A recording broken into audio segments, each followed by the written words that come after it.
اور جب تن من دھن کی قربانیاں دینی ہوئی تو سب سے آگے اپنے ہاتھ میں آزادی کا جھنڈا لے کے چلنے والے تھے شیخ الہند محمود حسن دیوبندی رحمت اللہ علیہ۔ آج اس بدنصیب ملک کی سرزمین پہ ہم کو مدرسوں کے تحفظ کے لیے کانفرنس کرنی پڑ رہی ہے۔ اس دور کو کن الفاظ میں تعبیر کیا جائے؟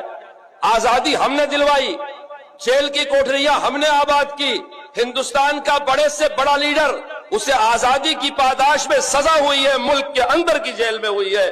شیخ الہند، شیخ الاسلام مولانا وحید احمد، مولانا وزیر گل، ان کے ساتھیوں کو مالٹا کی جیل میں بھیجا گیا ہے، انہوں نے ملک سے باہر کی جیل کاٹی۔ ایک ایجنڈا تھا کہ ملک آزاد ہوگا، الحمدللہ ملک آزاد ہو گیا، دستور بن گیا۔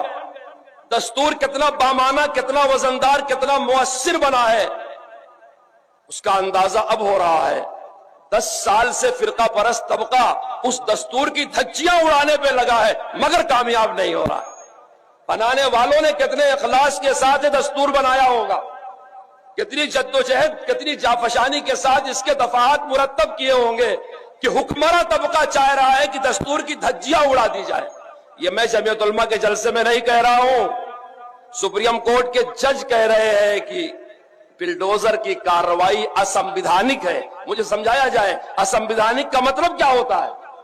آئے دن کورٹ کچہری میں جج صاحبان کو بتانا پڑتا ہے کہ فرد کی آزادی کا مطلب کیا ہوتا ہے۔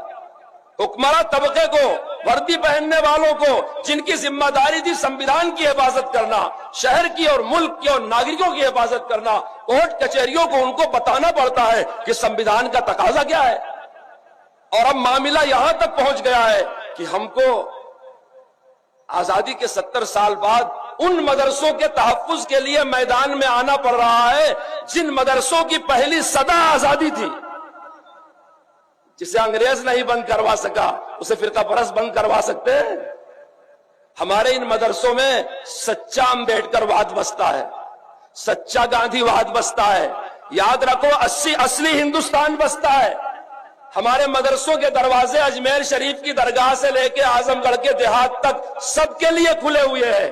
ہم آنے والے کی ذات نہیں پوچھتے، ہم چھوا چھات کے خلاف ہیں۔ آنے والے کی زبان نہیں پوچھتے، ہم لسانی بنیادوں پر تفریق کے خلاف ہیں۔ ہم دھرم نہیں پوچھتے کیونکہ دھرم کی بنیاد پر 2 نیشن تھیوری کے ہم خلاف ہیں۔ ہمارا پہلے دن سے آج تک یہی نعرہ ہے کہ اس ملک کے جتنے بھی لوگ ہیں، ہندو ہو، مسلم ہو، سکھ اور عیسائی ہو، سب مل کر کے ہندوستان